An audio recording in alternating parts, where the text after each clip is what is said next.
దేవునికి మహిమ కలుగునుగాక. ఒక చిన్న ప్రార్థనతో మనం వాక్య ధ్యానంలోనికి వెళదాము. పరిశుద్ధుడవైన ప్రియ పరలోక తండ్రి, మీకు స్తోత్రాలు ప్రభు. ఇప్పటి వరకు 52వ వార్షికోత్సవపు ఆరాధనలో మీరు తోడుగా ఉండి నడిపించినందుకొరకే మీకు స్తోత్రాలు. ఈ స్థలము నుంచి స్తుతులు స్తోత్రాలు మీ సన్నిధికి చేరిన విధానాన్ని బట్టి మీకు వందనాలు. సమయంలో ప్రభు మీ పరిశుద్ధ వాక్యము ద్వారా మాతో మాట్లాడండి. మీరు మాట్లాడుచూ ఉండగా వినే చెవులను, అంగీకరించే హృదయమును, అనుసరించే మనసును మాకందరికీ అనుగ్రహించి మీరు మహిమ పొందుమని యేసు నామములో ప్రార్థించుచున్నాము తండ్రి. ఆమేన్, ఆమేన్. సర్వశక్తి కలిగినటువంటి దేవుని పరిశుద్ధమైన నామములో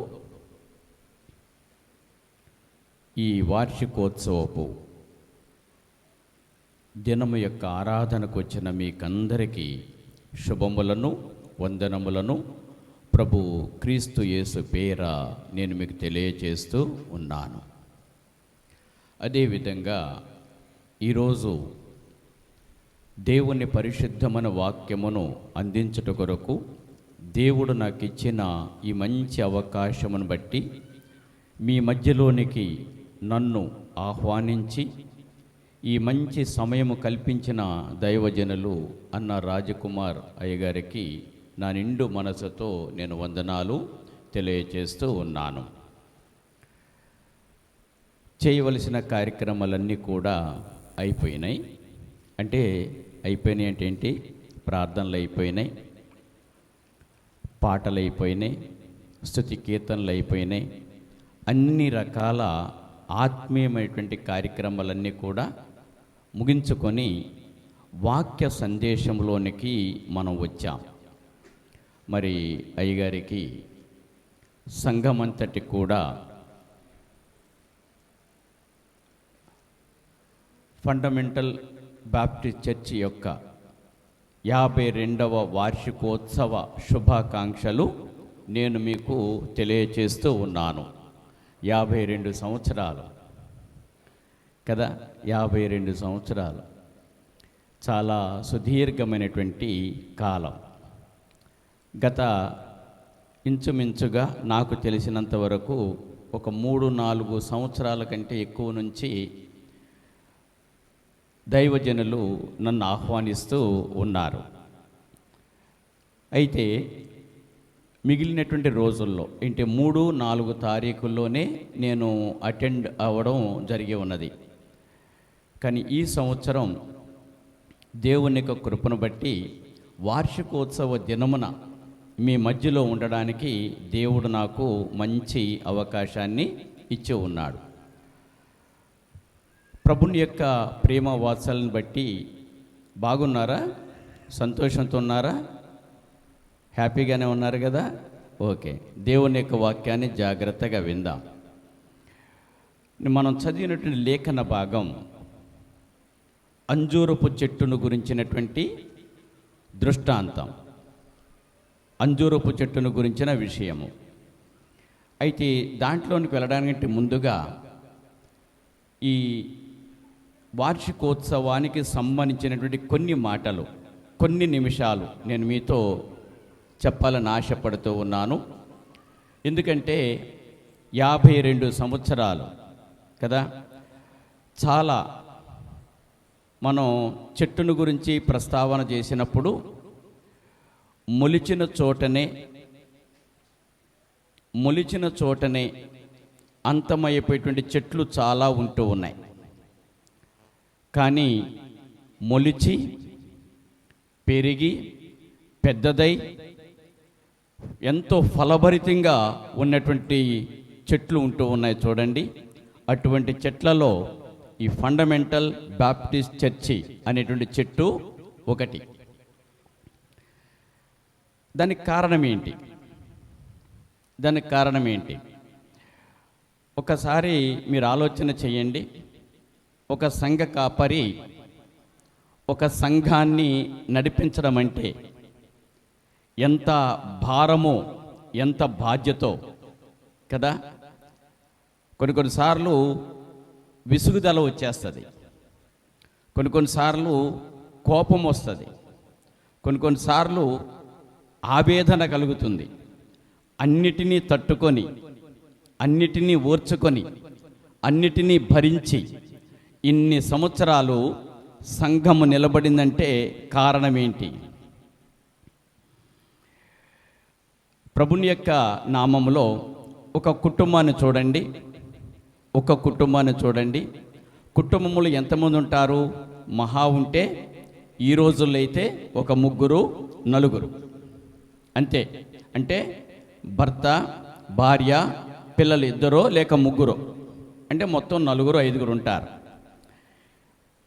ఆ 4, 5 తట్టుకోలేక, ఆ 4, 5 భరించలేక, ఆ 4, 5 ఓర్చుకోలేక కొంతమంది పిచ్చోళ్ళు అయిపోతున్నారు తెలుసా. కొంతమందికి మెంటల్ ఎక్కిపోతుంది. అర్థమవుతుందా మీకు? కొంతమంది అయితే కుటుంబాలను వదిలిపెట్టి వెళ్ళిపోతూ ఉంటారు. ఒక్క 3, 4 ఉన్నటువంటి కుటుంబాన్నే మేనేజ్ చేయడం కష్టమైపోతున్న తరుణములో మరి ఇంతమంది సంఘాన్ని ఒక్క మార్గములోనికి నడిపిస్తూ చక్కగా నడిపించడానికి గల కారణం ఏంటి? 52 సంవత్సరాలు క్రీస్తు ప్రభు యొక్క నామాన్ని బట్టి ఒక 2-3 లేక రిఫరెన్స్ చూపెడతాను మీకు. దానికి కారణం 52 సంవత్సరాలు చక్కగా నిలిచి ఉందంటే, 52 సంవత్సరాలు ఈ స్థలములోనే దేవునికి మహిమ కలుగుతుందంటే, 52 సంవత్సరాల నుంచి ఈ స్థలములో దేవుడు ఆరాధించబడుతున్నాడంటే కారణం ఎఫెసీయులకు రాసిన పత్రిక 2వ అధ్యాయం, ఎఫెసీయులకు రాసిన పత్రిక 2వ అధ్యాయం 20వ వచనంలో మనం చూస్తే, క్రీస్తు యేసే ముఖ్యమైన మూలరాయి ఉండగా అపోస్తలులను ప్రవక్తలను వేసిన పునాది మీద మీరు కట్టబడి ఉన్నారు. అది కారణం కదా. ఈ 52 సంవత్సరాలు ఇంత సుదీర్ఘమైనటువంటి కాలం స్థిరముగా దేవుని యొక్క సంఘం నిలబడిందంటే కారణం ఏంటంటే, అపోస్తలులను క్రీస్తు యేసే ముఖ్యమైన మూలరాయి ఉండగా అపోస్తలులను ప్రవక్తలను వేసిన పునాది మీద మీరు కట్టబడి ఉన్నారు. ప్రభువు నామములో 52 సంవత్సరాల వెనక్కి వెళితే పరిస్థితి నాకైతే తెలియదు, కానీ ఆ రోజుల్లో సేవకులు ఎలా ఉండేటువంటి వారు, పరిచారకులు ఎలా ఉండేటువంటి వారు అని అంటే, సంఘ నిర్మాణ దశలో సరి అయినటువంటి సంఘం రూపుదిద్దుకోక ముందు ఆకలితో అలమటిస్తూ సేవ చేసిన సేవకులు, సరి అయినటువంటి ప్రయాణ సాధనాలు లేక నడుచుకుంటూ ఎంతో అలసటతో సేవ చేసినటువంటి సేవకులు, దేవుడు పిలిచాడు, సేవ చేయాలనే తపన ఉంది, కానీ తినడానికి మెతుకులు లేక, తినడానికి సరైనటువంటి ఆహారము లేక ఎంతో శ్రమ కోర్చి పరిచర్య చేసినటువంటి సేవకులు ఆ రోజుల్లో ఎలా సేవ చేశారో కొద్దిగా ఆలోచన చేస్తే కొద్దిగా మనకు ఆశ్చర్యం అనిపిస్తూ ఉంటుంది. కానీ పిలిచినటువంటి దేవుడు నమ్మదగిన వాడని, ప్రభు తన పరిచర్య జరిగించుట కొరకు ఏర్పాటు చేసుకున్నాడని అంకిత భావముతో కష్టాలు వచ్చినా, శ్రమలు వచ్చినా, నిందలు వచ్చినా, అనారోగ్యములు కలిగినా, తినడానికి తిండి లేకపోయినా, సమాజంలో గౌరవం లేకపోయినా, కేవలం క్రీస్తు ప్రభువారు ఇచ్చినటువంటి కృపను బట్టి పరిచర్య చేశారు కాబట్టే ఇన్ని సంవత్సరాలు ఈ సంఘము అనేది నిలబడి ఉంటూ ఉన్నది. నంబర్ 1, క్రీస్తు యేసే ముఖ్యమైన మూలరాయి ఉండగా అపోస్తలులను ప్రవక్తలను వేసినటువంటి పునాది మీద ఈ సంఘము కట్టబడింది. దాని క్రింద ఇంకొక మాట అంటాడు. ఏమంటాడంటే, ప్రతి కట్టడమును ఆయనలో చక్కగా అమర్చబడి ప్రభువునందు పరిశుద్ధమైన ఆలయమగుటకు వృద్ధి పొందుచున్నది. ఏ సంఘము యొక్క చరిత్ర మనం చూస్తే, ఏ సంఘం యొక్క ప్రారంభం మనం చూస్తే 3, 4, 5, మహా అయితే 6 అంతే కదా. బైబిల్లో సంఘం ఎంతమందితో ప్రారంభమైంది ఎవరైనా చెప్పగలుగుతారా?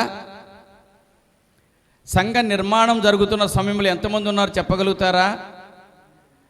అపోస్తల కార్యములు 1వ అధ్యాయంలో 100 కాదు, దానికంటే ముందు 11 మంది అంతే కదా. అపోస్తల కార్యములు 1వ అధ్యాయంలో ఎంతమంది? 11 మంది. 15వ అధ్యాయం వచ్చేసరికి 15వ వచనం వచ్చేసరికి 120 మంది. 120 మంది. 2వ అధ్యాయం చివరి భాగానికి వచ్చేసరికి 3000 మంది. 4వ అధ్యాయం వచ్చేసరికి 5000 మంది. అంటే అట్లా, అంటే మొట్టమొదటిగా చిన్నగా ప్రారంభమై వృద్ధి పొందుతున్నది అని అంటున్నాడు చూడండి. కాబట్టి సంఘము ఆ విధముగా అభివృద్ధి ప్రార్థన ద్వారా, విశ్వాసము ద్వారా. నంబర్ 1, క్రీస్తు యేసే ముఖ్యమైన మూలరాయి ఉండగా అపోస్తలులను ప్రవక్తలను వేసిన పునాది మీద కట్టబడింది గనక 52 సంవత్సరాలు నిలబడి ఉన్నది.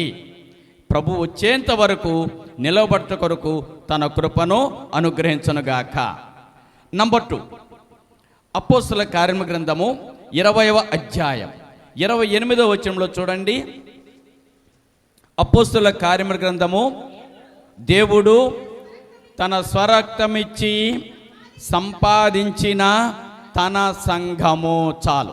ఎవరి సంఘం ఇది? ఎవరి సంఘం ఇది?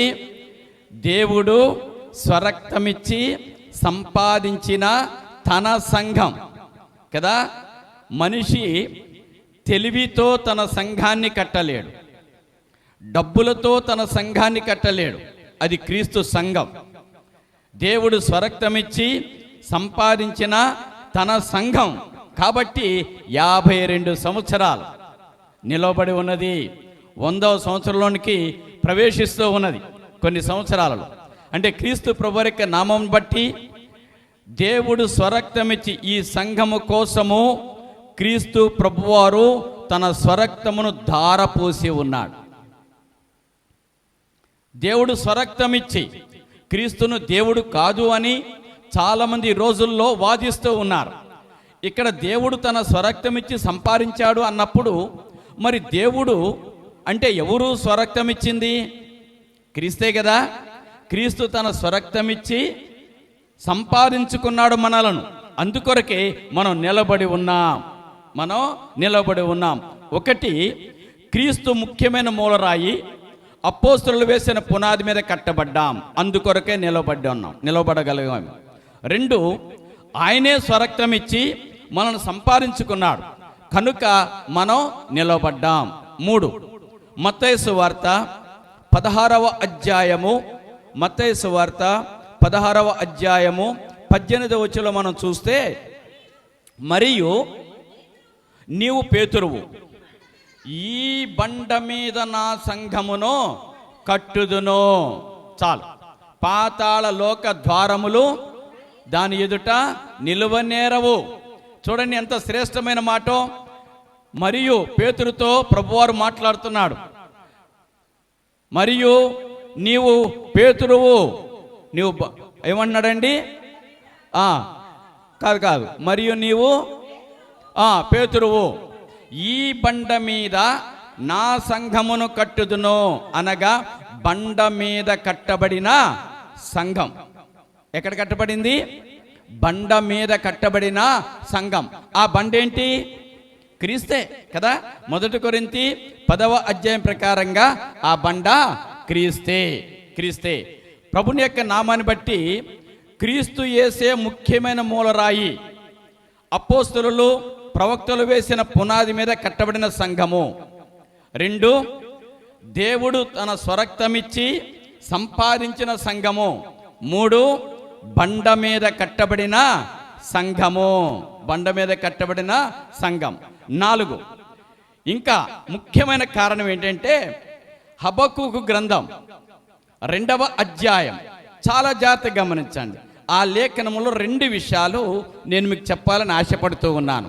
హబక్కూకు గ్రంథము 2వ అధ్యాయము 20వ వచనంలో మనం చూస్తే, అయితే యెహోవా తన పరిశుద్ధ ఆలయములో ఉన్నాడు, ఆయన సన్నిధిని లోకమంతయు మౌనముగా నుండవలెనో. చాలా శ్రేష్టమైనటువంటి విషయం. యెహోవా అయితే దేవుడు తన పరిశుద్ధ ఆలయములో ఉన్నాడు. ఎక్కడ ఉన్నాడు దేవుడు? తన పరిశుద్ధ ఆలయములో ఉన్నాడు. ఈ ఆలయములో, ఈ మందిరములో దేవుడు ఉన్నాడు కాబట్టి ఇదిగో ఇన్ని సంవత్సరాలు స్థిరముగా నిలవబడింది.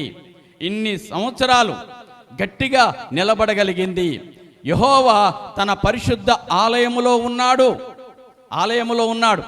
ప్రభుని యొక్క నామాన్ని బట్టి దేవుడు ఆలయాన్ని ప్రేమించాడు, సంఘాన్ని ప్రేమించాడు, మందిరాన్ని ప్రేమించాడు. ఇన్ని సంవత్సరాలు మీతో కలిసి నడిచి ఉన్నాడు. ఇందు మాటలో 2వ మాట ఏంటంటే ఆయన పరిశుద్ధ ఆలయములో ఉన్నాడు కాబట్టి లోకమంతయు మౌనముగా నుండవలెను కదా. ప్రభువునందు ప్రియులారా, సంఘమును, సంఘ ఆరాధనను ఎవరు కూడా ఈజీగా తీసుకోకూడదు. కడు భయము కలిగిన వారమై, భక్తి కలిగిన వారమై, మన మనసు, మన ఆత్మ, మన శరీరము ఏకీభవించి సంఘ ఆరాధనలో దేవుని స్తుతించుటలో పాల్గొనాలి. లోకమంతయు మౌనముగా ఉండవలెను. ఇక్కడ చూడండి, ఎంతమంది పాటలు పాడారు, చక్కగా పాటలు పాడారు. చిన్నపిల్లలు పాటలు పాడారు, యవ్వన కుమార్తెలు పాటలు పాడారు, యవ్వన కుమారులు పాటలు పాడారు, పెద్దవారు పాటలు పాడారు, చిన్నవారు పాటలు పాడారు కదా. ఇక్కడ జరుగుతున్నదంతా కూడా దేవునికి మహిమను కలగా చేసేటువంటి కార్యక్రమాలు జరుగుతూ ఉన్నాయి. ఇక ఆరాధన మధ్యలో క్రమములో మనకు అతి శ్రేష్టమైనది ఏంటంటే వాక్య ప్రకటన. ఎప్పుడైనా సరే మనం ఆరాధనలో పాలు పంచుకుంటున్నప్పుడు పాటలు పాడేటప్పుడు పాటలు పాడాలి, ఉత్సాహంగా పాటలు పాడాలి, చప్పట్లు కొట్టుతూ పాటలు పాడాలి, ప్రభువును మహిమపరచాలి. దేవుని యొక్క వాక్యము విత్తబడుతున్నప్పుడు మాత్రము మౌనముగా ఉండాలి, నిశ్శబ్దముగా ఉండాలి. ఇక్కడ దేవుని యొక్క వాక్యము ప్రకటించబడుతున్నప్పుడు ఎవరికి వాళ్ళు మాట్లాడుకుంటారనుకోండి, అది బాగుంటుందంటారా? బాగుండదు. నిశ్శబ్దముగా దేవుని యొక్క వాక్యమును వినాలి. మీకు తెలుసా దేవుని యొక్క వాక్యమును గురించి? అపోస్తలుల కార్యముల గ్రంథము 28వ అధ్యాయంలో చదవబాకండి. కన్నులారా చూడాలి, చెవులారా వినాలి, మనసారా గ్రహించాలి కదా. ఎలాంటి శ్రేష్టమైన మాటలు ఉన్నాయో చూడండి.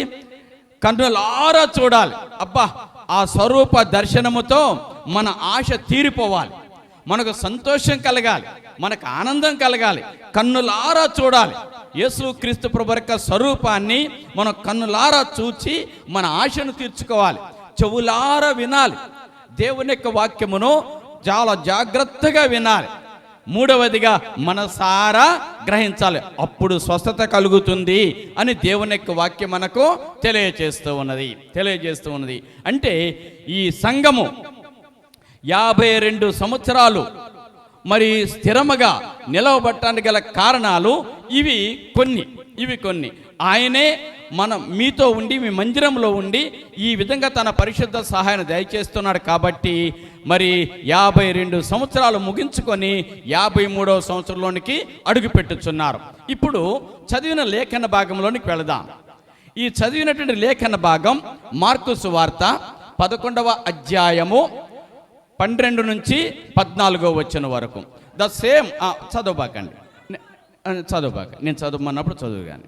ఇదే లేఖన భాగము మత్తయి సువార్త 21వ అధ్యాయము 18, 19 వచనాలు కూడా ఉంటూ ఉన్నాయి. 18, 19 వచనాలు కూడా ఉంటూ ఉన్నాయి. అంటే ఈ యొక్క రాత్రికాల సమయంలో ఈ అంజూరపు చెట్టును గురించి నేను మీకు చెప్పడానికి గల కారణం ఏంటంటే, అంజూరపు చెట్టు లేక బైబిల్లో కొన్ని చెట్ల యొక్క ప్రస్తావన వ్రాయబడి ఉంది. అంజూరపు చెట్టు అయితే ప్రత్యేకంగా ఇజ్రాయేల్ యొక్క జాతిని సూచిస్తుంది, ఇజ్రాయేల్ యొక్క ప్రజలను సూచిస్తుంది. ఈ అంజూరపు చెట్టు ఒక సంఘమునకు సాదృశ్యంగా, ఒక విశ్వాసికి సాదృశ్యంగా, ఒక జాతికి సాదృశ్యంగా, ఒక దేశానికి సాదృశ్యంగా మనం పోల్చుకొని కొద్ది నిమిషాలు దేవుని యొక్క వాక్యమును వినుట కొరకు మనం ప్రయత్నం చేద్దాం. ఇక్కడ మత్తయి సువార్త 24వ అధ్యాయంలో యేసుక్రీస్తు ప్రభువారు మరి కొన్ని ఉపమానాలు చెప్పుతూ అంజూరపు చెట్టును గురించి చూచి మీరు కొన్ని విషయాలు తెలుసుకోవాలి అంటాడు. ఏంటంటే, అంజూరపు చెట్టు చిగురించుట మీరు చూచినప్పుడు వసంతకాలం అప్పుడే సమీపమాయనని మీరు తెలుసుకొందురు అని అంటాడు. అనగా అంజూరపు చెట్టు ప్రభుని యొక్క రాకడను గురించి కూడా తెలియచెప్తున్నటువంటి వాటిల్లో ఒకటి. అంటే అంజూరపు చెట్టు ఇజ్రాయేలు జాతికి పోల్చబడింది, ఇజ్రాయేల్ యొక్క జనాంగానికి పోల్చబడింది. ఇజ్రాయేల్ యొక్క జాతి ఇక్కడ చిగురించుట మీరు చూచినప్పుడు అనేటువంటి మాటను మనం కంపేర్ చేస్తే దాదాపుగా 2000 సంవత్సరాల క్రితము ఇజ్రాయేలు దేశం లేకుండా వెళ్ళిపోయింది. అంటే ప్రపంచ దేశమంతా కూడా చెదిరిపోయారు. ఇజ్రాయేలీలకు మాది ఈ దేశము అని చెప్పుకోవడానికి ఏ దేశం కూడా లేదు.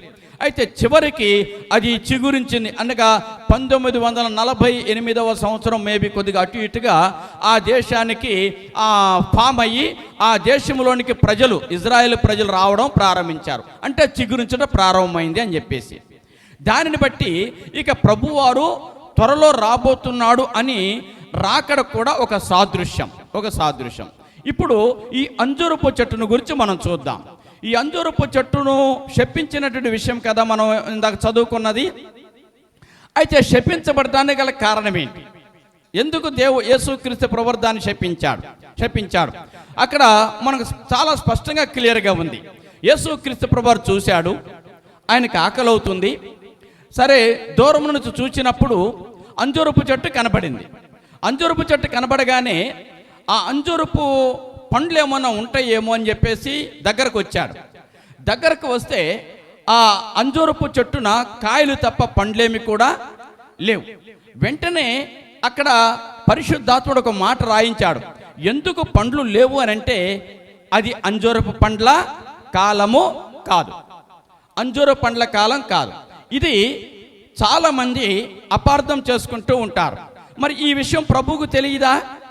అంజూరపు పండ్ల కాలం కాదన్న విషయం దేవుడికి తెలియదా అని అనేక మంది అనేక రకాలుగా క్వశ్చన్ చేస్తూ ఉంటారు. ఇది క్వశ్చన్ చేయడానికి కాదు కానీ, లేకపోతే ఆ క్వశ్చన్కు సమాధానం చెప్పడానికి కాదు కానీ, నేను ఇంతకు ముందే చెప్పాను కదా, ఈ అంజూరపు చెట్టు సంఘములో ఉన్న ఒక విశ్వాసిగా మనం చూద్దాం. ఇజ్రాయేల్ జాతి అని చెప్పాము, సంఘం అని చెప్పాము, ఇన్ని విషయాలు మనం చెప్పాము కదా. సంఘంలో ఉన్నటువంటి ఒక విశ్వాసి, ఒక వ్యక్తికి సాదృశ్యంగా మనం చూద్దాం. ఈ అంజూరపు చెట్టులో ఉన్నటువంటి పొరపాట్లు, ఈ అంజూరపు చెట్టు మరి ఉన్నటువంటి పరిస్థితిని ఈ యొక్క రాత్రి కాల సమయంలో మనం చూద్దాం. మొట్టమొదటిగా ఈ అంజూరపు చెట్టు ఎట్లా ఉందో చూడండి. మత్తయి సువార్త 21వ అధ్యాయం, మత్తయి సువార్త 21వ అధ్యాయము 19వ వచనంలో చూడండి. త్రోవ ప్రక్కన ఉన్న అంజూరపు చెట్టును చూచాడు చాలు. ఈ అంజూరపు చెట్టు ఎక్కడ ఉంది?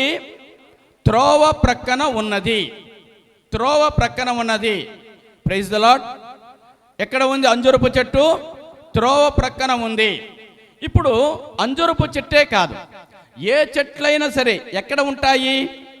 మనం ఇక్కడ నుంచి క్రాస్ రోడ్ వరకు వెళ్తాం చూడండి. ఈ క్రాస్ రోడ్ వరకు వెళుతున్నప్పుడు చెట్లు ఎక్కడ ఉంటాయి?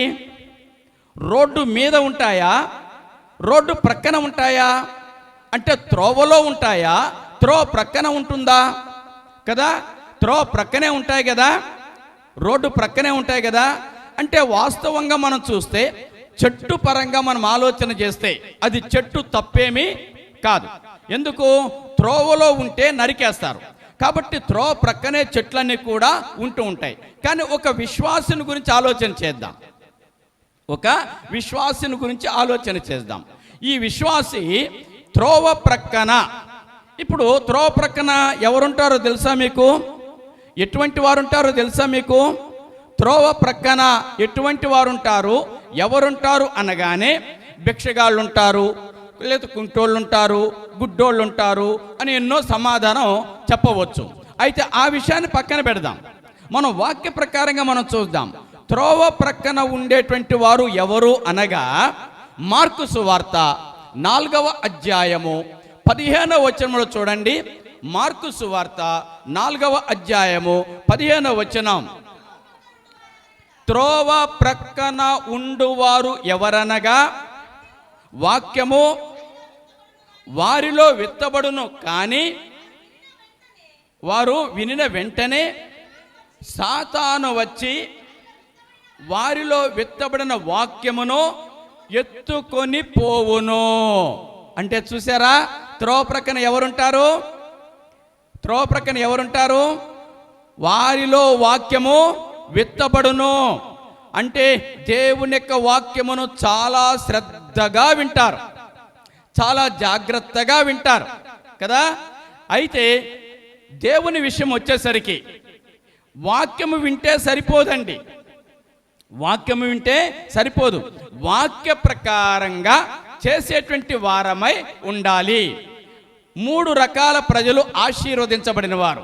1 వాక్యమును వినేవారు, 2 వాక్యమును చదివేవారు, 3 చదివిన వాక్యము విన్న వాక్య ప్రకారంగా ప్రవర్తించేవారు.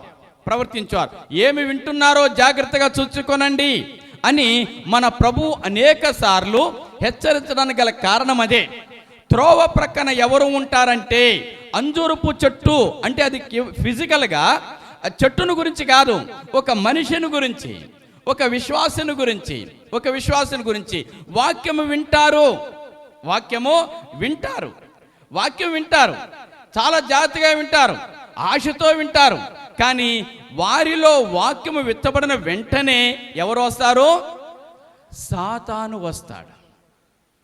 సాతాను వచ్చి వారిలో విత్తబడిన వాక్యమును ఎత్తుకొని పోతాడు. మత్తయి సువార్తలో అయితే మరి దుష్టుడు అని వ్రాయబడింది. ఒక దుష్టుడు, ఒక సాతాను, అపవాది, ఆకాశ పక్షులు వచ్చి వారిలో విత్తబడిన వాక్యమును ఎత్తుకొని పోతూ ఉన్నాయి. ఇప్పుడు దేవుని యొక్క వాక్యమును చూడండి, మనం కూడా వింటున్నాం కదా. విన్నటువంటి వాక్యాన్ని మన హృదయంలో పదిలపరుచుకుంటున్నామా? వాక్య ప్రకారంగా తమ్మును తాము మోసం చేసుకునే వారెవరంటే కదా, తమ్మును తాము మోసం చేసుకునే వారెవరంటే వాక్యము వినేటువంటి వారు అని యాకోబు భక్తుడు చెప్తున్నాడు. ఎందుకలా చెప్తున్నాడు? వాక్యము విని మిమ్మల్ని మీరు మోసపుచ్చుకోకుండా కదా, వాక్యము విని మిమ్మల్ని మీరు మోసపుచ్చుకోకుండా వాక్య ప్రకారము ప్రవర్తించువారయుండుడి. అంటే వాక్యం వింటే సరిపోదు, వాక్య ప్రకారము ప్రవర్తించు వారమై ఉండాలి, వాక్య ప్రకారము నడిచేటువంటి వారమై ఉండాలి. కాబట్టి ఇప్పుడు త్రోవ ప్రక్కన ఎవరున్నారు? వాక్యం వింటున్నారు, కానీ విన్న వెంటనే అపవాది పొంచి చూస్తున్నాడు. ఎప్పుడు నాకు అవకాశము దొరికిద్దా అని చెప్పేసి, ఎప్పుడు నాకు సాతాను అవకాశం ఇస్తాడా అని చెప్పేసి చూస్తూ ఉన్నాడు సాతాను. అప్పుడు వెంటనే వాడు వచ్చేసి నువ్వు ఏమరుపాటుగా నిర్లక్ష్యముగా వాక్యం విషయంలో శ్రద్ధ లేకపోతే, వాక్యం విషయంలో మరి అశ్రద్ధ వహిస్తే, ఆకలి లేకపోతే వెంటనే వచ్చి నీలో విత్తబడిన వాక్యాన్ని ఎత్తుకొని పోతాడు. అది అంటే అంజూరపు చెట్టు బదులుగా, అంజూరపు చెట్టు అంటే మామూలు ఫిజికల్గా ఉన్న చెట్టు కాదు. ఒక విశ్వాసి వాక్యమును వింటున్నాడు, వాక్యమును వింటున్నాడు, కానీ వెంటనే ఎత్తుకొని అపవాదికి ఇచ్చేస్తున్నాడు. దాని వలన ఆత్మీయమైన అభివృద్ధి ఉండలేదు. చాలామందికి ఉండలేదు. నాకు చాలా విషయాలు అర్థం కావట్లేదు. కొంతమంది విశ్వాసులు కానీ, కొన్ని సంఘాలు కానీ, కొంతమంది సేవకులు కానీ, రక్షణ పొందామని చెప్తున్న వారు కానీ, వాక్యంలో ఇంత స్పష్టముగా వ్రాయబడి ఉంటే ఎందుకు ఇలా చేస్తున్నారు అనిపిస్తూ ఉంటుంది. కాబట్టి ప్రభువునందు ప్రియమైన దేవునికి బిడ్డలారా, దేవుని యొక్క వాక్యమును వింటున్నారు మీరు. ఇప్పుడు నేను వెంటనే ఒకసారి అడిగితే, పోయిన ఆదివారం ఎన్ని రోజులైంది? ఒకే ఒక రోజు అయింది కదా. ఈ ఆదివార దినమున అంటే నిన్నటి దినమున మీరు విన్న వాక్యము ఎవరైనా చెప్పగలుగుతారా? చెప్పగలిగిన వారు ధన్యులు. Praise the Lord. అవునా? ఎందుకంటే వెంటనే ఇచ్చేస్తే ఎట్లా అపవాదికి? కాదు, ఆ వాక్యాన్ని ధ్యానం చేయాలి, ఆ వాక్యాన్ని మరలా చదవాలి కదా, మరలా చదవాలి. ఎన్ని రిఫరెన్స్లు చెప్పారు అయ్యగారు, ఏ విషయాలు చెప్పారు, ఏమైనా ఉపమానములు చెప్పారా, ఏమైనా ఎగ్జాంపుల్ చెప్పారా, అవన్నీ కూడా కొద్దిగా ఆలోచన చేస్తూ ఉంటే అపవాది అప్పుడు మీ జోలికి రాడు. వాక్యమైతే వింటున్నారండి, కోట్ల మంది ప్రజలు వాక్యం వింటున్నారు, కానీ ఎంతమంది అనుసరిస్తున్నారు, ఎంతమంది వాక్య ప్రకారంగా చేస్తూ ఉన్నారు? ఈరోజు ఒకటే తీర్మానం, 52వ వార్షికోత్సవ సందర్భముగా దేవుని యొక్క వాక్య ప్రకారంగా, నా సంఘ క్రమశిక్షణ ప్రకారంగా, సంఘములో విత్తబడుతున్న వాక్య ప్రకారంగా నేను చేయుట కొరకు నేను నా మనసును సిద్ధపరచుకోవాలి, నన్ను నేను ఆయత్తపరచుకోవాలి. ఒకటి త్రోవ ప్రక్కన ఉన్నది. దేవుని యొక్క వాక్యం చెప్తుంది. ఇర్మియా గ్రంథము 6వ అధ్యాయము 16వ వచనంలో మనం చూస్తే, ఇర్మియా గ్రంథము 6వ అధ్యాయము 16వ వచనంలో మనం చూస్తే, యెహోవా సర్వశక్తి కలిగిన దేవుడు ఇలాగూ సెలవిస్తున్నాడు, మార్గములలో నిలిచి చూడుడి, పురాతన మార్గములను గూర్చి విచారించుడి, మేలు కలుగు మార్గమేది అని అడిగి అందులో నడుచుకొనుడి, అప్పుడు మీకు నెమ్మది కలుగును.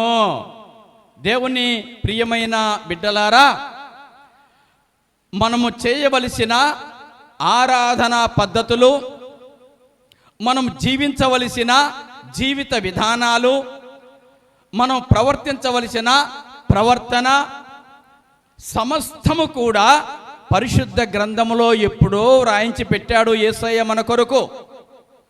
క్రీస్తు ప్రభువారు మన కొరకు ఎప్పుడో రాసి పెట్టాడు. ప్రభుని యొక్క నామాన్ని బట్టి చాలా వరకు ఆ మార్గమును వదిలిపెట్టేసి ఆ మార్గము తప్పి ఈ త్రోవ ప్రక్కన ఉన్న అంజూరపు చెట్టులాగా అయిపోతూ ఉన్నారు. ఇప్పుడు ప్రభువారు ఏమంటున్నాడు? అట్లా కాదు, మీరు తిరిగి మార్గములోనికి రండి. ఇది మేలు కలిగే మార్గము, ఇది ప్రశాంతతనిచ్చే మార్గము, ఇది ఆదరణ కలిగించే మార్గము, ఇది నెమ్మదినిచ్చే మార్గము, అన్నిటికంటే ముఖ్యముగా రక్షణ కలిగించే మార్గం ఇది. మార్గములోనికి రావాలి, త్రోవలోనికి రావాలి. యేసు ప్రభువారు చెప్పాడు, నేనే మార్గము అన్నాడు. నేనే మార్గము అన్నాడు. మనం ఆయన ప్రక్కన కాదు, ఆయనలోనికి రావాలి. మనం మనుషులం, మన విశ్వాసులం. చెట్టు అయితే సహజంగానే త్రోవ ప్రక్కన ఉంటుంది, కానీ విశ్వాసులముగా మనం ఆయనలోనికి రావాలి. ఆయనలో జీవించడానికి మనం ప్రయత్నం చేయాలి. అప్పుడు మాత్రమే ఫలములు ఉంటాయి. ఈ చెట్టు ఫలములు లేకుండా ఉండిపోవడానికి గల కారణం ఏంటంటే, ఒక విశ్వాసి ఫలములు లేకోకుండా ఉండిపోవడానికి గల కారణం ఏంటంటే, యేసు పక్కన ఉంటున్నాడు కానీ యేసులో లేడు, యేసులో ఉంటలే. ఒకటి త్రోవ ప్రక్కన ఉంది. 2 మార్కు సువార్త 11వ అధ్యాయం 13వ వచనంలో చూడండి. ఆకులు గల ఒక అంజూరపు చెట్టును దూరము నుండి చూచి, చాలు ఆకులు కలిగిన ఒక అంజూరపు చెట్టు, ఆకుల దగ్గరికి చివరికి వద్దాం. 3 విషయాలే. 1 త్రోవ ప్రక్కన ఉన్నది, 2 ప్రభునకు దూరంగా ఉంది, 3 ఆకులు కలిగి ఉన్నది. ఈ 3 విషయాలే నేను చెప్పేసి ముగించేస్తాను. అంటే ఇప్పుడు చూడండి, దూరము నుండి చూచాడు యేసుక్రీస్తు ప్రభువారు, దూరము నుండి చూచాడు, దూరము నుండి. ఇప్పుడు ఈ చెట్టు విషయం వచ్చేసరికి ఒక విశ్వాసం అనుకున్నాం కదా, ఈ విశ్వాసి ఈ చెట్టు ఏ విధంగా అయితే దూరంగా ఉన్నదో యేసుక్రీస్తు ప్రభువారికి కూడా దూరంగా అయిపోయాడు, దూరం అయిపోయాడు. నేను వచ్చి కూర్చున్న తర్వాత ఒక సిస్టర్ గారు ఎవరో ప్రార్థన చేశారు. ప్రార్థన చేయమని అయ్యగారు అంటే ప్రార్థన చేశారు. నిజంగా వారి యొక్క ప్రార్థనలో మీకు పోయామేమో ప్రభువా అని ప్రార్థన చేశారు. దూరమైపోతున్నామేమో.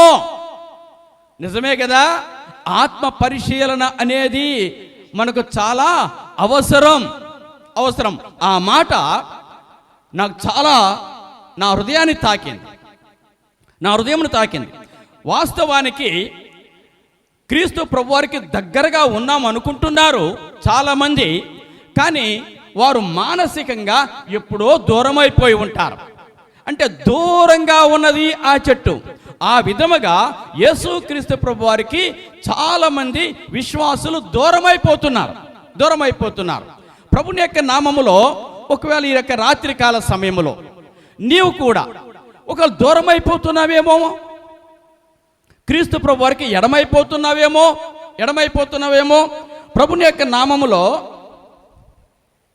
ఒకసారి ఇటు చూడండి, ఇది గ్లాసు ఎంత బరువు ఉంటుంది? చాలా చాలా తేలిక. ఒకవేళ నేను కానీ ఈ గ్లాస్ పట్టుకోమ్మా అని ఇట్లా పట్టుకో అని అన్నాను అనుకోండి, ఇట్లా పట్టుకుంటారు. ఎంతసేపు పట్టుకుంటారు? 5 నిమిషాలు, 10 నిమిషాలు, 15 నిమిషాలు, మీకు విసుగొచ్చేస్తుంది. ఏ గ్లాస్ అయితే ఇదా ఎంత చాలా తేలిక కదా అనుకున్నావో అదే నీకు బరువు అనిపిస్తుంది కదా, విసుగొచ్చేస్తుంది. అంటే చూడండి, క్రీస్తు ప్రభువు యొక్క నామములో ప్రారంభపు దినాలలో ప్రార్థన చాలా తేలిక, చాలా సంతోషం, చాలా హ్యాపీ.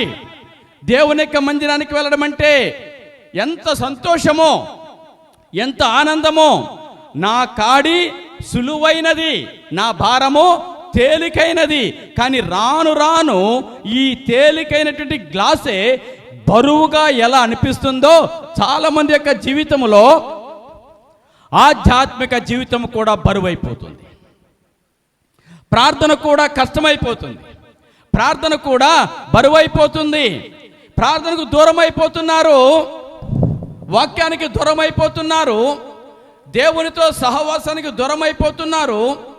క్రీస్తు ప్రభువు యొక్క నామమును బట్టి ఈ చెట్టు ఏ విధముగా అయితే దూరం అయిపోయిందో చాలా మంది మానసికముగా దేవునికి దూరమైపోయిన పరిస్థితుల్లో ఉన్నారు. దూరమైపోతున్న పరిస్థితులు ఉంటున్నారు. 2 మనుషులను చూపెడతా మీకు దేవునికి దూరమైపోయిన పరిస్థితిని. లూకాసు వార్త 22వ అధ్యాయం, 54వ వచనంలో చూడండి. వారు ఆయనను పట్టి ఈడ్చుకొని పోయి ప్రధాన యాజకుని ఇంటి లోపలికి తీసుకొని పోయిరి. పేతురు దూరముగా వారి వెనక వచ్చుచుండెను. ఎవరండి ఈయన? ప్రధానమైన శిష్యుడు కదా. ప్రభువా ఏమనుకుంటున్నావు? ప్రభువా నన్ను ఏమనుకుంటున్నావు నాయనా? నీతో కూడా చావలసి వచ్చినా నేను నిన్ను ఎరగనని నేను చెప్పను అన్నవాడు ప్రభుని యొక్క నామాన్ని బట్టి ఒడ్డున ఉన్నప్పుడు అందరూ ప్రగల్భాలే పలుకుతారు. కష్టం వచ్చినప్పుడు, శోధన వచ్చినప్పుడు, శ్రమ వచ్చినప్పుడు ప్రభువుతో నిలబడగలుగుతున్నామా? ప్రభువును వెంబడిస్తున్నామా? క్రీస్తు ప్రభువారిని వాళ్ళు బందిపోటు దొంగను పట్టుకున్నట్లుగా పట్టుకొని పోతూ ఉంటే పేతురు వెళ్ళవలసిన వాడు, తోడుగా ఉండవలసిన వాడు దూరమైపోయి కొంచెం వెనక్కి వెళ్ళి ఇంకా వెనక్కి వెళ్ళి ఏం చేస్తారో చూద్దామని దూరంగా వెంబడించడం ప్రారంభించాడు. అంటే ప్రభునికి ఒక్కసారి ఆలోచన చేయండి. ఎప్పుడైతే ప్రభునకు దూరం అయిపోతామో, ప్రార్థనకు దూరం అయిపోతామో, వాక్యానికి దూరం అయిపోతామో, పరిశుద్ధతకు దూరం అయిపోతామో, నీతిగల జీవితానికి దూరం అయిపోతామో, సంఘానికి దూరం అయిపోతామో, సంఘ ఆరాధనకు దూరం అయిపోతామో, లోకములో ఉన్నవన్నీ కూడా వచ్చి చేరతాయి. ఇప్పుడు పేతురులోకి ఏమొచ్చినాయి అని అంటే 55వ వచనంలో చూడండి. అంతటా కొందరు నడుముంగిట మంట వేసి చుట్టూ కూర్చుండినప్పుడు పేతురును వారి మధ్య క్రీస్తు ప్రభువుకు దూరం అయిపోయాడు. ఎవరికి దగ్గరయ్యాడు? అన్యజనాంగమునకు, లేకపోతే క్రీస్తు ప్రభువారిని హేళన చేసేవారికి, ఇంకా క్రీస్తు ప్రభువారిని కొట్టేవారికి, క్రీస్తు ప్రభువారిని సిలువ వేసి చంపేవారికి దగ్గరైపోతున్నాడు. ఎప్పుడైతే ఒక విశ్వాసి ఆత్మీయముగా దేవునికి దూరమైపోతాడో లోకస్తులకు దగ్గరైపోతాడు, జోక్స్కు దగ్గరైపోతాడు, క్రీస్తును ద్వేషించే వారికి దగ్గరైపోతాడు, అబద్ధములకు దగ్గరైపోతాడు, మోసాలకు దగ్గరైపోతాడు, తన జీవితాన్ని తానే స్వయంగా కాల్చుకోవడానికి కూడా సిద్ధపడుతూ ఉంటాడండి. దూరంగా వెంబడిస్తున్నాడు. ఎంత దూరం అయిపోయినాం, ప్రభునకు ఎంత దూరం అయిపోయినాం. శరీర రీతిగా చాలామంది ఉంటూ ఉన్నారు మరి మందిరములో, కానీ వారి యొక్క ఆలోచనలు ఎక్కడెక్కడికో వెళ్ళిపోతున్నాయి, వారి తలంపులు ఎక్కడెక్కడికో వెళ్ళిపోతున్నాయి. కాబట్టి క్రీస్తు ప్రభు యొక్క నామాన్ని బట్టి అందుకొరకే మొట్టమొదటిగా చెప్పాను, కన్నులారా చూడాలి దేవుని యొక్క వాక్యం, చెవులారా వినాలి దేవుని యొక్క వాక్యం, మనసారా గ్రహించాలి.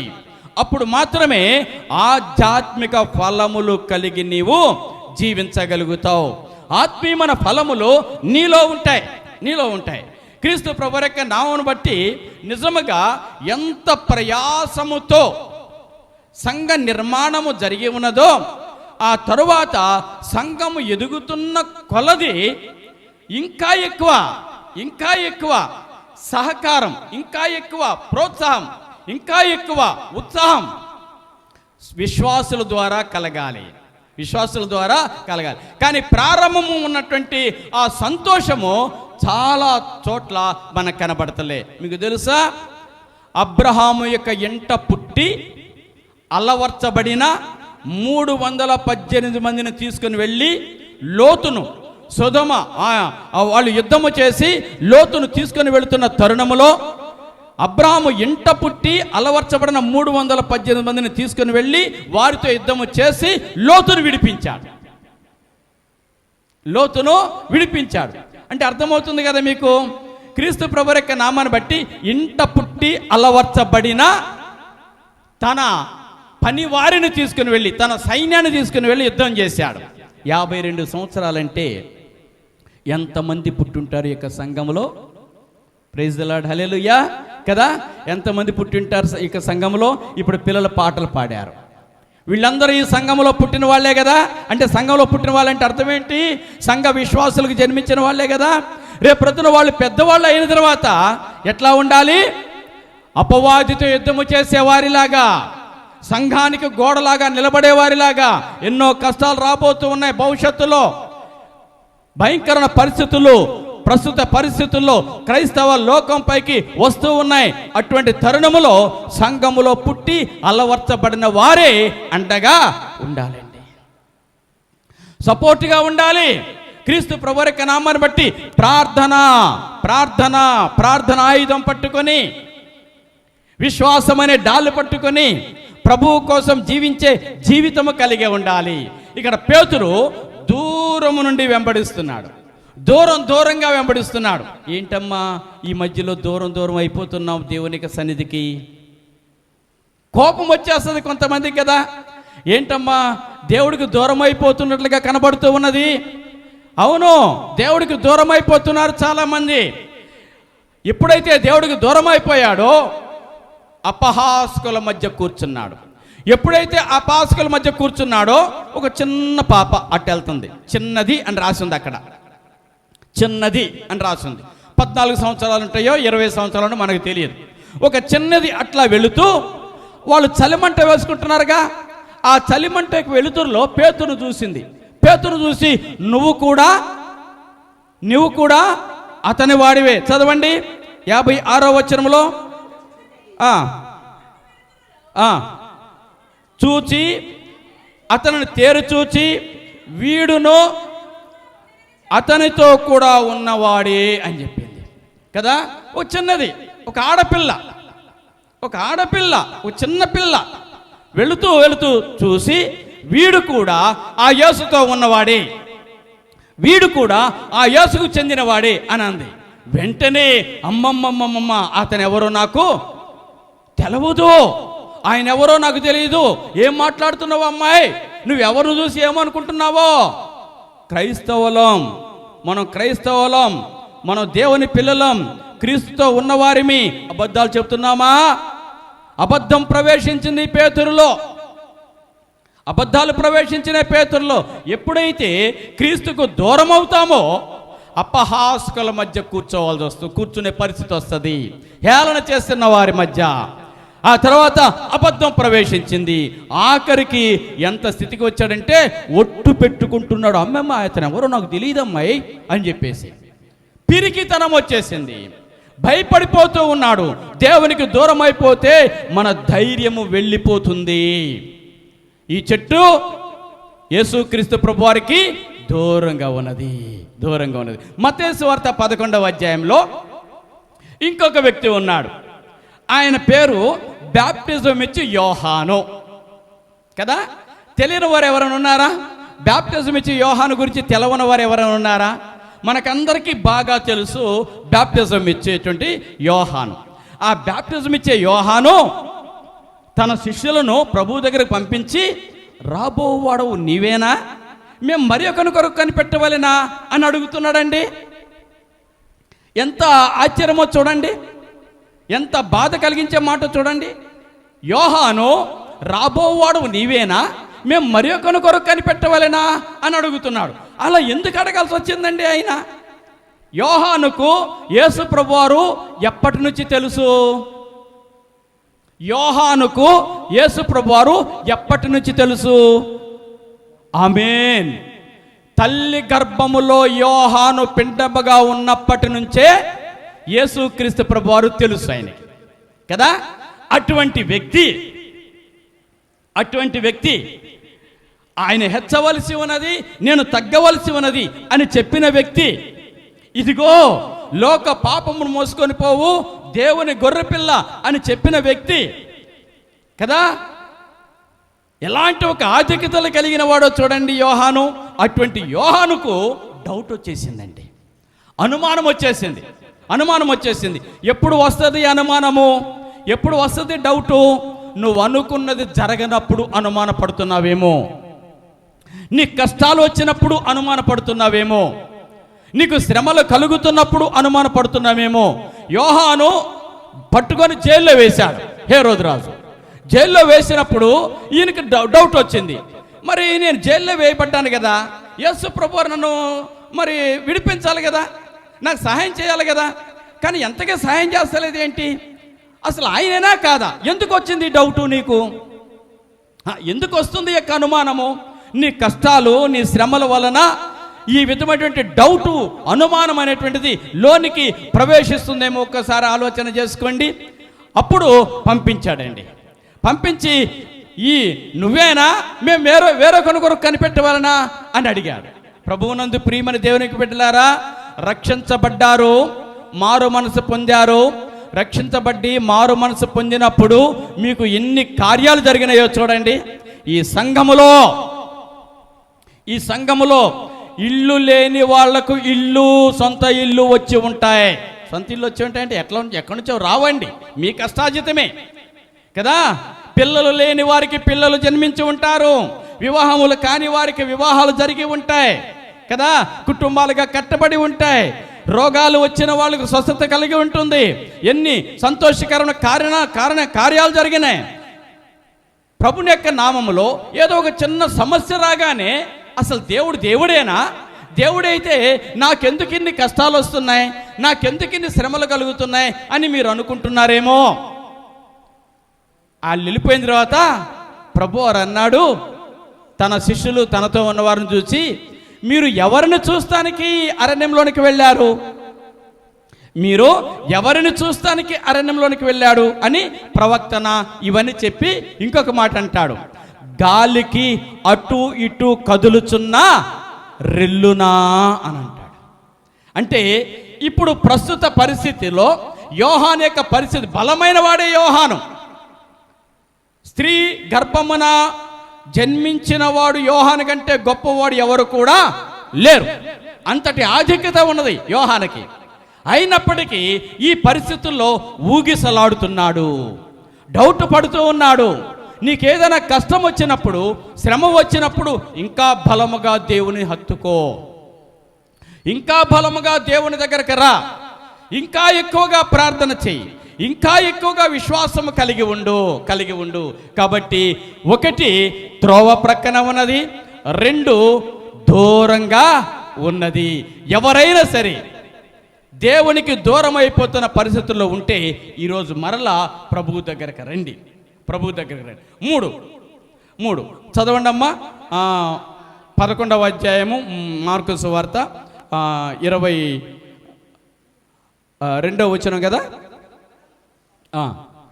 ఆకులు గల అంజూరపు చెట్టు, చాలు, ఆకులు గల అంజూరపు చెట్టు. ఇప్పుడు ఈ అంజూరపు చెట్టు యొక్క స్వభావాన్ని మనం చూసినప్పుడు ఈ మూడిట్లో ఏది కూడా దాని తప్పు కాదు. ఏది? త్రోవ పక్కన ఉండడం తప్పు కాదు కదా, దూరంగా ఉండడం తప్పు కాదు, మూడోది ఆకులు కలిగి ఉండడం కూడా తప్పు కాదు. కానీ ఇది ఒక మనిషిని గురించి, ఒక విశ్వాసిని గురించి నేను చెప్తున్నాను. కాబట్టి ఒక విశ్వాసిని అక్కడ పెట్టుకొని నేను మీకు తెలియపరుస్తూ ఉన్నాను. ఆకులు గల అంజూరపు చెట్టు. ఏ చెట్టుకైనా ఆకులు ఉంటాయి కదండి. ఆకులు లేని చెట్టును మనం చూస్తామా? ఆ చెట్టు అంటేనే ఆకులతో ఉండేటువంటిది. ఈ చెట్టుకు కూడా ఆకులు ఉన్నాయి. ఆకులు కలిగినటువంటి అంజూరపు చెట్టు. ఇక్కడ ఆకులు అంటే మనం ఒక్కసారి చూడండి, మత్తయి ఏమని రాస్తాడంటే ఆకులు తప్ప మరేమియో లేవు అని అంటాడు. మరేమియో లేవు అంటే అర్థం ఏంటి? పండ్లేమీ లేవు, ఫలములేమీ లేవు, మరేమీ లేవు. ఆకులు ఉన్నాయి, ఇంకా పండ్లేమి కూడా లేవు అని అంటున్నాడు. ఇప్పుడు అంజూరపు చెట్టు యొక్క స్వభావం ఏంటి? పండ్లు లేకపోవడానికి గల కారణం ఏంటంటే అది అంజూరపు పండ్ల కాలము కాదు అని అంటాడు కదా. అది అంజూరపు పండ్ల కాలము కాదు. ఇప్పుడు మనం మామిడికాయల సీజన్లో ఉన్నాం. ఇప్పుడు శాస్త్రవేత్తలు అనేక రకాలుగా ప్రయోగాలు చేసి ప్రతి సీజన్లో కూడా మామిడికాయలు దొరికేటట్లుగా వాళ్ళు అనేక రకాలైన వంగడాలు తీసుకొని వస్తున్నారు. అనేక రకమైనటువంటి ప్రయోగాలు చేసి తీసుకొని వస్తున్నారు. ఏ కాలంలోనైనా మామిడి పండు తినవచ్చు అని చెప్పేసి. మనం ఇంతకు ముందు మనం చూస్తే ఇప్పటికి కూడా అంతే, ఏదో అక్కడొక చెట్టు అన్ని కాలాల్లో కాసేటువంటి మామిడి చెట్లు ఉన్నాయి, కానీ అన్ని చోట్ల కూడా దొరకవయ్యి. ఇప్పుడు మనకు జనవరి నెల నుంచి మే నెల ఎండింగ్, జూన్ ఫస్ట్ వీక్ వరకు మామిడి పండ్లు కాస్తాయి. నువ్వు నవంబర్ నెలలో వెళ్ళి కదా, అక్టోబర్ నెలలో వెళ్ళి నాకు మామిడికాయలు దొరకలేదంటే కాబట్టి నువ్వు శపించబడాలి అని అంటే అదేమన్నా అర్థం ఉంటుందండి? అక్టోబర్ నవంబర్ నెలలో మరి దొరుకుతుందా? దొరకవు. అదేవిధంగా ఇక్కడ స్పష్టంగా రాయబడింది ఏమని? ఏలయనగా అది అంజూరపు పండ్ల కాలము కాదు. ఇప్పుడు ఈ అంజూరపు చెట్టు యొక్క గుణం, ఈ అంజూరపు చెట్టు యొక్క స్వభావం నేను మీకు తెలియపరుస్తా. నేను మా తోటలో కూడా నేను అంజూరపు చెట్టు వేశా. అంజూరపు చెట్టు తీసుకొని రండి అని చెప్పేసి నేను చెప్పినప్పుడు ఆయన వెళ్ళి ఆ నర్సరీలో అంజూరపు చెట్టు కావాలని అడిగినప్పుడు, ఈ అంజూరపు చెట్టు కావాలని అడిగాడంటే ఆయన పాస్టర్ గారండి అని అన్నారంట. ఎందుకంటే ఈ అంజూరపు చెట్టు, ఒలీవ చెట్లు, ఈ చెట్లన్నీ కూడా మనకు బాగా తెలుసు, దేవుని యొక్క బిడ్డలకు బాగా తెలుసు. ఈ అంజూరపు చెట్టు యొక్క స్వభావం ఏంటంటే, ఈ అంజూరపు చెట్టు పండ్లు లేని సమయంలో ఆకులు ఉండవు. అంజూరపు చెట్టు ఆకులు ఉండవు, ఆకులు రాలిపోతాయి. అంజూరపు చెట్టు ఆకు చాలా పెద్దగా ఉంటుంది. మనది దాన్ని ఏమంటారండి, బాదం చెట్టు ఆకు ఉంటుంది చూడండి, అంత పెద్దగా ఉంటుంది, అంత పెద్దగా ఉంటుంది. అయితే అక్కడ ఏమన్నాడు యేసుక్రీస్తు ప్రభువారు మత్తయి సువార్త 24వ అధ్యాయంలో, అంజూరపు చెట్టు చిగురించుట చూచినప్పుడు అన్నాడు. అంటే అంజూరపు చెట్టు మీద ఎప్పుడైతే ఆకు చిగురించడం ప్రారంభమవుతుందో, ఈ ఆకు యొక్క మొదట్లో కాయ ప్రారంభమవుతుంది, కాయ ప్రారంభమవుతుంది. ఈ అంజూరపు ఆకు పెరుగుతున్న కొలది ఈ ఆకు కూడా, ఈ యొక్క కాయ కూడా పెరుగుతుంది. అంజూరపు చెట్టు నిండా ఆకులు ఉన్నాయి అని అంటే అర్థం ఏంటంటే, గ్యారెంటీ పండ్లు ఉండాలి, కాయలు ఉండాలి. కానీ ఇది ఏం చేస్తుంది, ఆకులైతే కలిగి ఉన్నది కానీ కాయలు లేవు. ఇప్పుడు ఒకసారి మనం చూస్తే బాటసారులను, దూరంగా వెళుతున్న బాటసారులు ఈ చెట్టును చూసి, అరే అక్కడ అంజూరపు చెట్టు ఆకులు ఉన్నాయి కాబట్టి కాయలు కూడా ఉండవచ్చు అని కోసుకోవడానికి వచ్చేసరికి అక్కడ ఏమవుతుంది, ఆకులు తప్ప కాయలు మాత్రం ఉండడం లే. ఇప్పుడు ఈ అంజూరపు చెట్టు గుణం చెప్పాను కదా, ఆకులు ఉంటే తప్పనిసరిగా కాయలు ఉండాలి. అంటే ఆ విధంగా ఇతరులను కూడా మోసం చేస్తుంది. ప్రభుని యొక్క నామమును బట్టి దేవుని యొక్క బిడ్డలు ఎట్లా ఉండాలి, ఆకులు చెట్టుకు ఎంత అవసరమో, అంజూరపు చెట్టుకు ఆకులు ఉన్నాయి అనంటే కాయలు తప్పనిసరిగా అక్కడ ఉండాలి. ఇప్పుడు ఈ ఆకులు ఏంటి, క్రైస్తవుడు ఆకులకే పరిమితమవుతున్నాడా, ఆకుల్నే కలిగి ఉంటున్నాడా? ఇప్పుడు ఒక ఆకు, నా చేతిలో బైబిల్ ఉంది, నా చేతిలో బైబిల్ ఉన్నప్పుడు నేనేమై ఉండాలి కదా. ఈ బైబిల్ అనేది ఒక ఆకు అనుకుంటే నా జీవితంలో ఏముండాలి, ఫలములు ఉండాలనా వద్దా? ప్రభువునందు ప్రియమైన దేవునికి బిడ్డలారా, క్రీస్తు ప్రభు యొక్క నామమును బట్టి మన ఆధ్యాత్మిక జీవితం ఎలా ఉండాలో ఒకసారి ఆలోచన చేయండి. కేవలం ఆకులు మాత్రమే కలిగి ఉంటే, పాటలు సంఘానికి, సంఘ ఆరాధనకు ఎంత అవసరమో చూడండి, ఎంత ఉద్యోగం తీసుకొస్తుందో చూడండి కదా. అంటే ఈ పాటలు ఒక ఆకు అనుకుంటే, కేవలం ఈ పాటలు పాడేసి మన వ్యక్తిగత జీవితంలో ఫలములు లేకపోతే ఎట్లా? మన వ్యక్తిగత జీవితంలో మనం ఆధ్యాత్మికమైన ఫలములు లేకపోతే ఎట్లా? అంటే మనం ఇలాంటి కొన్ని ఆకులు ఇప్పుడు మ్యూజిక్ కొట్టారు, ఎంత మంచి మ్యూజిక్ అండి. ఆ మ్యూజిక్ కొట్టారు కొన్ని చోట్ల మనం చూస్తాము, వాళ్ళిద్దరు కూడా ఎంత జాగ్రత్తగా కూర్చున్నారు చూడండి. కొన్ని చోట్ల ఇక ఎప్పుడైతే ఆ మ్యూజిక్ పాటలు అయిపోతాయో, మెసేజ్కి లెగుస్తారో, వాళ్ళు అక్కడ ఉండరు, అంటే లేచి వెళ్ళిపోతారు. కానీ దేవునికి మహిమ, వాళ్ళలో ఫలములు కూడా కనబడుతున్నాయి. అంటే కేవలం ఆకులు మాత్రమే కలిగి ఉండి, ఎందుకు దేవుడు మనల్ని నిర్ణయించింది, మీరు ఫలించాలి. ఏం చేయాలి? ఫలించాలి. కేవలం ఆకుల కొరకే దేవుడు నిన్ను పుట్టించలే, ఆకులను కలిగి ఉండడానికే దేవుడు నిన్ను రక్షించలే. ఫలములు కలిగి ఉండాలి. యోహాను సువార్త 15వ అధ్యాయంలో మీరు ఫలించాలి, మీరు బహుగా ఫలించాలి, మీరు ఫలించటం వలన తండ్రికి మహిమ కలుగుతుంది అని ప్రభువారు యోహాను సువార్త 15వ అధ్యాయంలో చక్కగా ద్రాక్షావళిని గురించి చెప్పుకుంటూ వచ్చాడు. అంటే మన ఆత్మీయమైన జీవితంలో ఏం కలిగి ఉండాలి? ఫలములు కలిగి ఉండాలి కదా. ఈ చెట్టు ఆకులు మాత్రమే ఉన్నాయి, ఆకులతో చక్కగా కనబడుతుంది. ప్రయాణికులను మోసం చేసింది, ఆఖరికి యేసును కూడా మోసం చేసింది. ఒక చిన్న దృష్టాంతం చెప్పేసి ముగించేస్తాను. ఎప్పుడో ఒక 30 సంవత్సరాల క్రితం జరిగిన విషయం అది. నేను రక్షించబడి పరిచర్య చేస్తూ 4-5 సంవత్సరాలు అవుతుంది. అప్పటికి నేను మణుగూరుకు ట్రాన్స్ఫర్ అయిన 89లో. మణుగూరుకు ట్రాన్స్ఫర్ అయిన తర్వాత ఆ మణుగూరులో నేనున్న ప్రాంతం నుంచి ఒక 20 కిలోమీటర్ల దూరంలో ఒక పల్లెటూరు ఉంది. ఆ పల్లెటూరుకి ఆదివారం ఆరాధన చేయడానికి వెళ్తున్నా. సైకిల్ వేసుకొని వెళ్తున్నా, నా బైబిల్ తీసుకొని వెళుతున్నా. అయితే నేను కొంచెం దూరం, మా ఇంటి నుంచి 1 కిలోమీటర్ దూరం వెళ్ళిన తర్వాత నాకంటే ముందు ఇంకొక ఆయన సైకిల్ వేసుకొని వెళ్తున్నాడు. ఆయన వెనకాల క్యారేజీ మీద బైబిల్ ఉంది. ఆయన వెనకాల స్టాండ్ క్యారేజీ మీద బైబిల్ ఉంది. ఆ బైబిల్ చూడగానే నాకు ఎంత సంతోషం అనిపించిందో. కొంచెం బాగా స్పీడ్గా తొక్కి నేను ఆయన కలుసుకోవడానికి స్పీడ్గా తొక్కుంటూ వెళ్ళా. దగ్గర దాకా వెళ్ళేసరికి ఆయన చర్చికి వెళ్తున్నాడు. ఆయన ఆరాధనకి వెళ్తున్నాడు. వెనకాల బైబిల్ ఉంది. నేను స్పీడ్గా తొక్కుంటూ వెళ్ళేసరికి ఆయన ముందు సిగరెట్ తాగుతున్నాడు. ఆ ముందేమున్నది? సిగరెట్ ఉంది. వెనకాల ఏముంది? బైబిల్ ఉంది. ఎవరిని మోసం చేస్తున్నాం? వెంటనే ఆయన సైడ్కి వెళ్ళి నేను కొద్దిగా కంగారు పడ్డా. బ్రదర్, ఏంటండి మీ వెనకాలేం బైబిల్ ఉంది, మీరు సిగరెట్ తాగుతున్నారు అని అంటే ఆయన కొంచెం సిగ్గుపడ్డాడు.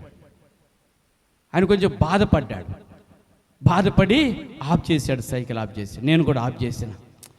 ఏం చేయనండి, బుద్ధి మారట్లేదండి, ఆపుకోలేకపోతున్నానండి, కుతి ఆగట్లేదండి కదా. దేవుడి సహాయం అడుగు, దేవుణ్ణి అడుగు, దేవుడు బలాన్ని ఇస్తాడు, దేవుడు శక్తిని ఇస్తాడు. నాకేమనిపిస్తుందంటే, బ్రదరు దీన్నన్నా వదిలేయండి, లేక దీన్నన్నా వదిలేయండి కదా. కానీ అలా అనకూడదు. దీన్ని అసలే వదలొద్దు. దయచేసి దీన్ని మాత్రం వదిలేయండి. క్రీస్తు ప్రభువు యొక్క నామమును బట్టి మన ఆధ్యాత్మిక జీవితంలో వదిలిపెట్టుకోవాల్సినవి చాలా ఉన్నాయి, ఆకులు కలిగి ఉన్నాయి. ఈ బైబిల్ను చూసిన వెంటనే తపన పెరిగిద్ది, ఆశ పెరిగిద్ది కదా. ఆరాధనకు వెళ్తున్నాడు ఆయన, అందుట్లో ఆదివారం ఆరాధనకు వెళ్తున్నాడు ఆయన. అక్కడికి వెళ్ళిన తర్వాత ఈ విషయం అయ్యగారికి తెలియదు. మోకరించిన తర్వాత ఆయన పేరు కూడా నాకు చెప్పాడు అనుకోండి. ఆ పేరు పెట్టి ప్రార్థన చేయండి బ్రదర్ అని అంటారు. ఆ బ్రదర్ మంచిగా ప్రార్థన చేస్తాడు. ప్రార్థన అనేది ఒక ఆకులాగా ఉండకూడదు, బైబిల్ అనేది ఒక ఆకులాగా ఉండకూడదు, పాటలు అనేది ఒక ఆకులాగా ఉండకూడదు కదా. ఈ యాక్టివిటీస్ కాదు కావాల్సింది, మన అంతరంగ జీవితం యొక్క మార్పు కావాలి, పరివర్తన కావాలి. క్రీస్తు ప్రభువు యొక్క నామమును బట్టి 1 త్రోవ ప్రక్కన ఉన్న విశ్వాసి, 2 ప్రభువునకు దూరం అయిపోతున్న విశ్వాసి, 3 ఆకులు మాత్రమే కలిగి ఉన్నాడు కానీ ఫలములు ఏమీ లేని విశ్వాసి. ఈ యొక్క రాత్రికాల సమయంలో దేవుని యొక్క ప్రేమ వాత్సల్యతను బట్టి, అయ్యగారు నాకు ఇచ్చిన అవకాశాన్ని బట్టి, పరిశుద్ధాత్ముని ద్వారా పలుకబడి యొక్క మాటలు మీ యొక్క హృదయంలో జాగ్రత్తగా పదిలపరుచుకొని మార్చుకోవడానికి ప్రయత్నం చేస్తారని ఆశిస్తూ, రాబోతున్న దినాలలో మీరు కూడా ఫలించేది ఒక మంచి చెట్టులాగా, ఒక మంచి విశ్వాసలాగా ఉంటూ సంఘానికి ఇంకా అనేక మందిని తోడుకొని వచ్చేటువంటి వారిగా దేవుడు మిమ్మల్ని మార్చాలని నేను మనస్ఫూర్తిగా కోరుతూ నేను ముగిస్తూ ఉన్నాను. దేవుడు మిమ్మల్ని దీవించి ఆశీర్వదించునుగాక. ఆమేన్.